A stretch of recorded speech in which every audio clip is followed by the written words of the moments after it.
Hi everyone, this is Roshni here and you're watching our YouTube channel I'll Learn with Vishal Verma। जैसा कि आपको पता top 10 MCQ of the week की series चल रही है जिसमें से आज मैं आपके साथ डिस्कस करने वाली हूँ रिसर्च एप्टीट्यूड का पार्ट 5। आई होप आपने first second third fourth part देख लिए होंगे और बहुत कुछ सीखा होगा आपने। अगर आप हमारे चैनल पे न्यू हैं तो चैनल को सब्सक्राइब कर लीजिए और बेल आइकन को हिट कर दीजिए जिससे कि आने वाली वीडियोज़ की सभी की वीडियोज़ की नोटिफिकेशन आपको टाइमली मिलती रहे। जैसे कि मैंने आपको पहले भी बताया कि रिसर्च एप्टीट्यूड बहुत ही इंपॉर्टेंट हमारा यूनिट है पार्ट पेपर फर्स्ट का, और ये बहुत ही ज़्यादा आपको हेल्प करने वाला आपकी PhD एंट्रेंसेस में भी और आपकी एनालिटिकल थिंकिंग को बढ़ाने में भी। तो देखते हैं हमारा पहला क्वेश्चन आज क्या है। Our very first question is validity and reliability of a research will be at stake when the author who is the source of information is biased, incompetent or dishonest. Option B है the incident was reported after long period of time from that of its occurrence. The researcher himself is not competent enough to draw a logical conclusion. Option D all of the above। यहाँ पे पूछे कि validity और reliability research की कब stake पे होती है, तो ये तीनों चारों ऑप्शन पे पढ़ इसका आंसर बताइए मुझे। और आंसर इसका मैं आपको बता दूँ, इसका आंसर है all of the above guys. जी हाँ, अगर आप ये तीनों ही चीज़ें करते हैं कि ऑथर जो है इसका इनकम्पिटेंट है, सोर्स ऑफ इंफॉर्मेशन है बायस्ड है उसकी, या वो डिसऑनेस्ट है, वो लॉन्ग पीरियड का टाइम ले रहा है, जब उसको चीज़ें हो रही हैं तब वो रिपोर्ट नहीं कर रहा है, और वो खुद ही इनकम्पिटेंट है और इलॉजिकल कंक्लूजन बना रहे हैं, तो वो सारे के सारे ही पार्ट में आपकी वैलिडिटी और रिलायबिलिटी आपकी रिसर्च की स्टेक पर होगी गाइज। बढ़ते हैं अपने नेक्स्ट क्वेश्चन की तरफ। हमारा नेक्स्ट क्वेश्चन है seeing a very big rally it was reported that GD will win the election, the conclusion was based on। जी हाँ, तो इसको आपको देख सकते हो कि इसमें सैम्पलिंग के बारे में पूछा हुआ है गाइज। तो ऑप्शन ए है random sampling, option B cluster sampling, option C systematic sampling और ऑप्शन बी है पर्पसिव सैम्पलिंग। जी हाँ, तो इसका आंसर मैं आपको बता दूँ, इसका आंसर ऑप्शन है बी क्लस्टर सैम्पलिंग। जी हाँ, तो अगर आप क्लस्टर सैम्पलिंग की बात करते हैं तो उसमें क्या होता है, अभी क्या बोला गया क्वेश्चन की बहुत ही बड़ी रैली है उसको देखकर रिपोर्ट किया गया है जो कि इलेक्शन की रैली है। तो वहाँ पे बताया गया कि वो कंक्लूजन पेश आ रही है कि वो किस प्रकार की सैम्पलिंग देखने को वहाँ पे मिल रही है। तो क्लस्टर सैम्पलिंग की अगर मैं बात करूँ तो क्लस्टर सैम्पलिंग जो होती है is a sampling plan used when mutually homogeneous at internally heterogeneous grouping होती है और are evident in statistical population में होता है गाइज।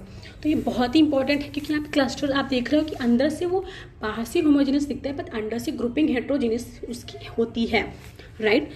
तो बढ़ते हैं नेक्स्ट क्वेश्चन की तरफ। हमारा नेक्स्ट क्वेश्चन है survey study aims at. Option first है knowing facts about the to existing situation, option second है comparing the present status with the standard norm, option third है criticising the existing situation, option fourth है identifying the means of improving the existing situation. तो इसका right answer मैं आपको बता दूँ guys, इसका राइट आंसर है ऑप्शन बी। जी हाँ, फर्स्ट सेकेंड और थर्ड। अब यहाँ पे देखें तो सर्वे जो होती है किसकी स्टडी फाइंड है कि क्या मोस्ट इंपॉर्टेंट होती है, वो एक सिचुएशन को एग्जिस्टिंग सिचुएशन को क्रिटिसाइज करता है, कंपेयर करता है प्रेजेंट स्टेटस से स्टैंडर्ड नॉर्म से, और फैक्ट को जानना चाहता है जो टू एग्जिस्टिंग सिचुएशन होती है। But option fourth is not right because identifying the means of improving the existing नहीं होता है, हमें सिर्फ सर्वे करके पता करना होता है कि क्या exactly what is happening, right. तो इसका आंसर है राइट ऑप्शन है ऑप्शन बी। हमारा नेक्स्ट क्वेश्चन है 9 years old children are taller than 7 years old ones. It is an example of option A vertical studies, option B cross sectional studies, option C case studies, option D experimental studies। तो इसके बारे में आपको बता दूँ ये बहुत ही ज़्यादा इंपॉर्टेंट क्वेश्चन है और आपको ऐसे ही क्वेश्चन रिसर्च में पूछे जाते हैं और आपको एग्जांपल दे दिया जाएगा, आपको पूछेगा ये किस से बिलोंग करता है। तो इसका राइट आंसर है option B cross sectional studies. जी हाँ, इसकी एक्सप्लेनेशन की बात करूँ तो इन क्रॉस सेक्शनल स्टडीज जो होती है population of various ages sex और religions is taken and their attributes are collected, then which attribute is common to a particular group is identified by averaging the attributes। I hope आप अच्छे से समझ गए होंगे। हमारा नेक्स्ट क्वेश्चन है the historical research is different from experimental research in the process of. यहाँ पे पूछा गया हिस्टोरिकल रिसर्च जो होती है वो एक्सपेरिमेंटल रिसर्च से किस तरह से डिफरेंट होती है। ऑप्शन ए है रेप्लिकेशन, ऑप्शन बी है the formulation of the hypothesis, option C है the hypothesis testing, option D है ऑल ऑफ द अबव। तो इसका राइट आंसर मैं आपको बता दूं, जी हाँ, ऑल ऑफ द अबव। एक रिसर्च होती है हिस्टोरिकल और एक्सपेरिमेंटल रिसर्च होती है, वो किन इस सारी चीज़ों में डिफरेंट होती है कि रेप्लिकेशन उसका फॉर्मुलेशन हाइपोथेसिस में या हाइपोथेसिस टेस्टिंग में, दोनों में ही बहुत ही ज़्यादा प्रोसेस में डिफरेंट होता है। हमारा नेक्स्ट क्वेश्चन है, research problem is feasible only when. हम रिसर्च को करते समय सबसे पहले अपनी रिसर्च प्रॉब्लम को फॉर्मुलेट करते हैं, तो रिसर्च प्रॉब्लम यहाँ पूछे कब फीजिबल होगी। Option A, it is researchable. Option B, it is new and add something to the knowledge. Option C, it has utility and relevance. Option D है all of these. I hope अब इसका answer आपको बहुत easiest तरीके से पता चल गया होगा। इसका आंसर है ऑल ऑफ दीज। जी हाँ, ऑल ऑफ दीज इसका आंसर है। एक रिसर्च प्रॉब्लम जब भी फीजिबल होगी, अगर वो रिसर्चेबल है, उसके पे रिसर्च की जा सकती है और वो कुछ ऐड न्यू कर रही है, ठीक है, और उसकी यूटिलिटी है और रिलेवेंसी है इन फ्यूचर में, तभी वो रिसर्च प्रॉब्लम फीजिबल मानी जाएगी। हमारा नेक्स्ट क्वेश्चन है, which of the following is an example of primary data. Primary data का एग्जाम्पल यहाँ पे पूछा गया है। ऑप्शन ए है book, option B journal, option C newspaper, option D है सेंसस रिपोर्ट। इसका राइट आंसर है न्यूज़पेपर। जी हाँ, न्यूज़पेपर हमारे प्राइमरी डेटा का एग्जाम्पल बहुत ही अच्छा है, बिकॉज न्यूज़पेपर में जो भी न्यूज़ आती है वो बहुत ही करंट होती है, वहाँ से हम अपनी न्यूज़ कुछ भी अपने रिसर्च प्रॉब्लम से उठा के अपनी रिसर्च में हम उसको देख सकते हैं, तो वो एक प्राइमरी डेटा हुआ कि बिकॉज उसे हम फर्स्ट टाइम कलेक्ट कर रहे हैं। बढ़ते हैं नेक्स्ट क्वेश्चन की तरफ। और नेक्स्ट क्वेश्चन है, major drawback to researcher in India is. हमारे इंडिया में रिसर्चर की सबसे बड़ी ड्रॉबैक क्या है। Option A, lack of sufficient number of universities. Option B, lack of sufficient research guides. Option C, lack of sufficient fund, या option D, lack of scientific training in research. इसका right answer है, जी हाँ, option D, lack of scientific training in research. हमारे universities हैं sufficient, research guides भी हैं, fund भी मिलता है, बिकॉज स्कॉलरशिप प्रोवाइड करती है आपको यूजीसी, बट यहाँ पे लैक ऑफ साइंटिफिक ट्रेनिंग की इन रिसर्च में उसकी कमी है। ये ड्रॉबैक हमें देखने को मिलता है इंडिया में फॉर द रिसर्चर्स।